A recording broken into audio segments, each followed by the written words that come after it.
For a movie that everyone knows is the definitive end to Phase 4 of the MCU and also the immediate follow-up to Endgame, there was a lot of expectations around Spider-Man Far From Home, and apparently a lot of secrets kept under wraps. And with all of the secrecy around this film and what the overall plot actually is, it's almost fitting to call this like Endgame 2.0, with everyone keeping their mouths tight shut to not spoil the surprises. And even though my curiosity was increased over the amount of secrecy for this film, I knew that this movie was going to go one of two ways.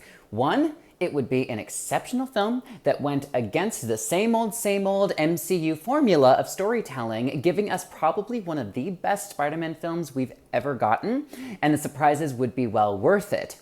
Or two, we'd get yet another entry in the MCU that presented yet another film that rarely went beyond just okay or perfectly fine, with the surprises being only moderately interesting, but in the end still falling short of the masterful entries such as Thor Ragnarok, Guardians of the Galaxy, or Avengers Infinity War, where they all stood out in substance and style over the rest. And the verdict as to where this film landed, for me, Spider-Man Far From Home sadly falls into option 2 category. And even though I think Far From Home is a superior film to Homecoming in a handful of ways, and is still chock full of simplistic but fun entertainment, it doesn't hold a candle to the best in the MCU, and we'll get into it without spoilers. First, I want to talk about what I liked about this film, and first and foremost, we need to give praise to Tom Holland as Peter Parker / Spider-Man,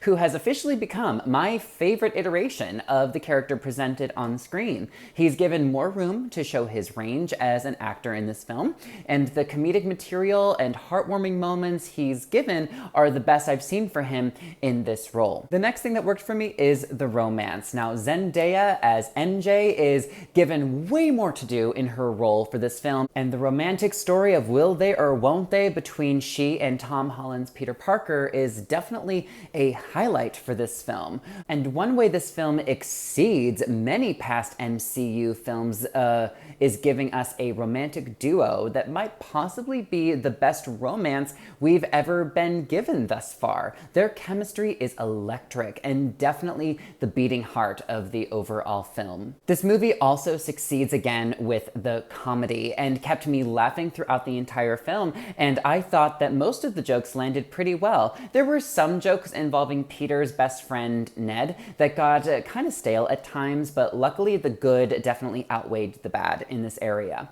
The international setting made for some beautiful imagery, scenic action sequences, and definitely upped the scale from the first film in overall scope. And finally, the mid and end credit scenes were some of the best end credit sequences I've ever seen in an MCU film, and that's all I'm going to say about those.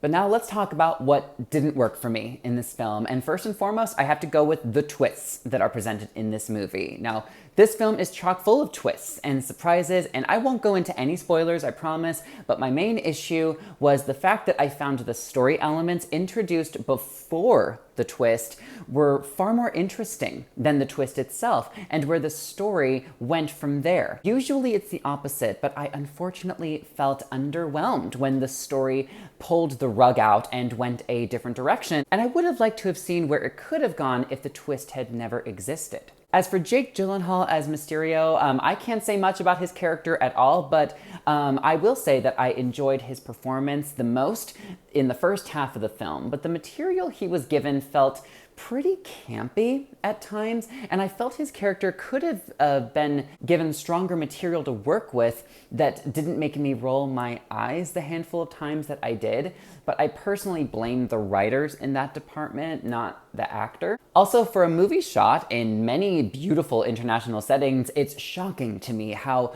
lackluster and bland the cinematography is. Sure, we're given some decent wide shots of the places our characters visited, and it's cool that they actually shot on location, but the overall presentation of the film felt safe and straightforward, without hardly any stylistic movie moments like we've seen in past MCU films. And finally, even though there are many elements of the romance that I loved that worked very well for me, there were certain elements introduced into our character's romantic journey that felt incredibly Disney Channel original movie to me. Sure, we're dealing with high schoolers, and young love is meant to be fleeting and melodramatic, but there are ways to elevate the material for the actors in a 10 Things I Hate About You kind of way, but this movie steered more in the direction of High School Musical or Camp Rock, with its teen romance melodrama at times that I felt were beneath the actors portraying it. With how smart the humor was for this film,